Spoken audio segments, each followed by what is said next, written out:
तर खातेवाटपानंतर आता पालकमंत्री पदावरून रस्सीखेच पाहायला मिळते। बीडमधून मुंडे बहीण भावाला मंत्रीपद मिळालंय। आता पालकमंत्रीपद मिळवण्यासाठी दोघांमध्ये स्पर्धा असल्याची चर्चा आहे। पाहूया त्यावरचा लोकशाही मराठीचा हा खास रिपोर्ट।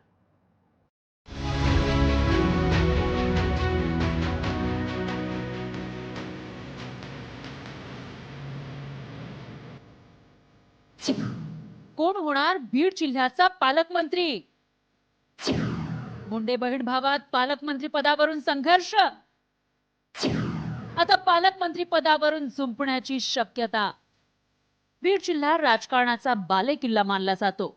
या मतदारसंघावर मुंडे घराण्यानं नेहमीच वर्चस्व कायम ठेवलंय।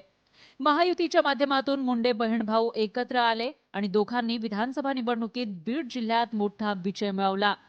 महायुती सरकारमध्ये दोन्ही बहीण भावाला कॅबिनेट मंत्रीपद मिळालंय। पण आता पालकमंत्रीपद नेमकं कोणाला मिळणार याकडे साऱ्यांचं लक्ष आहे।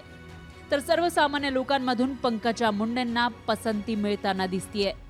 बीडचा पालकमंत्री हे पंकजाताई व्हावात अशी आमची अपेक्षा आहे। कारण की महागाताई साहेब पालकमंत्री होत्या त्यावेळेस शेतकऱ्यांना पीक विमा मिळाला। ताईसाहेबांनी बीड जिल्ह्यात प्रत्येक नवीन बिल्डिंग हे बांधकाम म्हणजे विकास झाला चांगला ताईसाहेबाच्या काळात। ते एक ताईसाहेब माता म्हणून आई म्हणून एक बीड जिल्ह्याची काळजी घेतात। कारण की आईला प्रत्येक मुलावर प्रेम असतं। तर त्यामुळं ताईसाहेब पालकमंत्री व्हावात या अपेक्षा आमची। मविया सरकार कोसळल्यानंतर शिंदे सरकारमध्ये अतुल सावेंकडे बीडचं पालकमंत्रीपद केलं होतं। पण हक्काचा पालकमंत्री नसल्यानं सामान्यांमध्ये नाराजी होती। त्यानंतर अजित पवार सरकारमध्ये सामील झाल्यानंतर धनंजय मुंडेंना पालकमंत्रीपद मिळालं। आता मात्र मुंडे बहीण भाऊ मंत्री असल्यानं बाहेरचा पालकमंत्री नको अशी भावना व्यक्त केली जातीये। जिल्ह्याची आणि सर्वसमावेशक चेहरा म्हणून सर्व जाती धर्मियांची अशी इच्छा आहे की धनंजय मुंडे हेच पालकमंत्री झाले पाहिजे, जेणेकरून जिल्ह्याबाहेरील जर पालकमंत्री आला तर विषय असा असतो की जे तर त्यांना कुणी भेटत नाही, त्यांची खाली कुणाची ओळख नसते, हे निश्चितच चालणार नाही आणि त्यांना स्थानिकची जाण नसती, म्हणून ते जिल्ह्याबाहेरील पालकमंत्री काही कामाचं नसेल असं जे माझं मत आहे।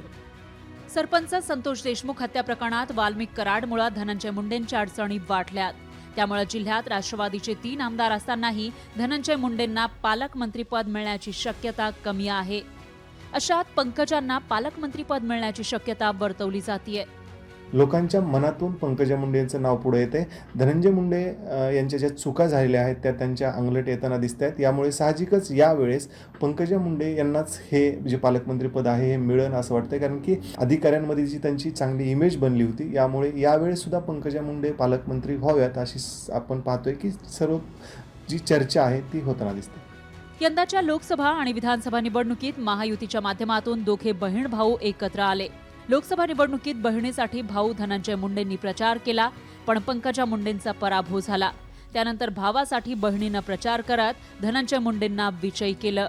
आता मात्र पालकमंत्री पदावरून मुंडे बहीण भावात संघर्ष निर्माण होण्याची दाट शक्यता आहे।